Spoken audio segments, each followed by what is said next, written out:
জি আলহামদুলিল্লাহ।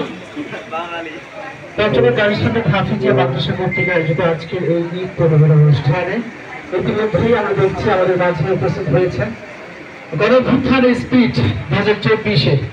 আমরা এমন কোনো নেতা পাইনি যেই নেতা আমাদের এই স্পিচ, এই শক্তি যোগে এবং মাঠে আমাদেরকে তার ভাষণে আটকিয়ে রাখবে।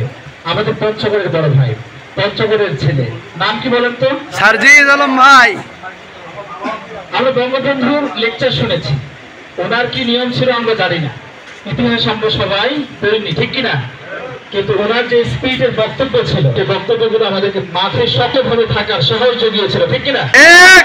2024-এ ব্যাপকভাবে মিডিয়া বলি, আন্তর্জাতিক মিডিয়া বলি, সব জায়গায় যে শক্তি, যে সাহস, জীবনকে বিলিয়ে দেওয়ার জন্য 3জন ভাই, 4 ভাই কথা বলেছিলেন।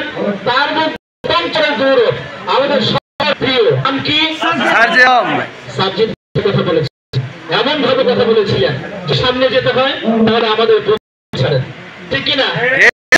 ভিডিওগুলো এখনো চলে না? এখনো চলে।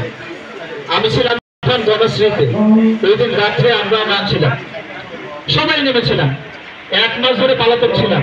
যাই হোক আলহামদুলিল্লাহ, সার্জিদ ভাইয়ের সরাসরি বক্তব্য শুনবো ইনশাআল্লাহ। জি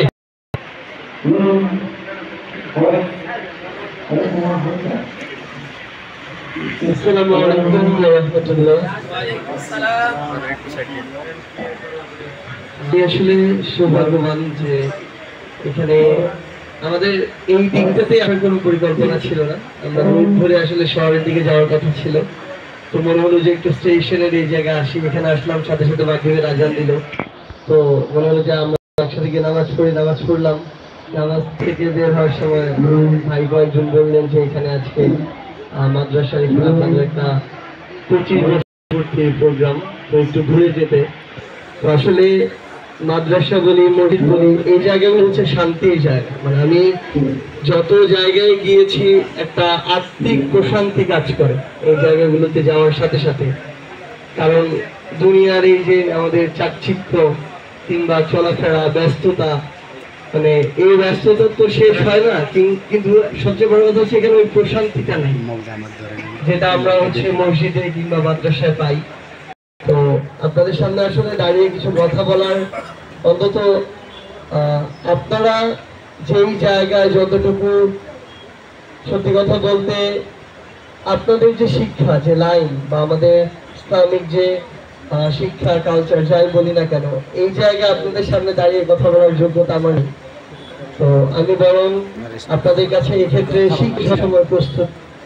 আমরা এক কথাই বলবো আপনাদের যে আপনারা যেভাবে এই পুরো আন্দোলনে আমরা একদম নিজে দেখেছি আমাদের মাদ্রাসার ভাই কিভাবে মানে বুক চিতিয়ে লড়াই করেছে। ওই বাড্ডারামপুরা পয়েন্টে ভাই যেটা বললেন, যাত্রাবাড়ি পয়েন্টে, উত্তরার এই সাইডে, মোহাম্মদপুরে, মিরপুরে। তো আমরা এই যে আমরা এটা রাখাটা এখন গুরুত্বপূর্ণ। জাস্ট স্বাধীনতা অর্জন হয়েছে, এটা ধরে রাখার লড়াইটা আরো দীর্ঘ এবং কঠিন। সেই জায়গায় যেন আমাদের সক্রিয় অংশগ্রহণ থাকে। আমরা যারা রয়েছি যেন সবসময় এই ভালোকে ভালো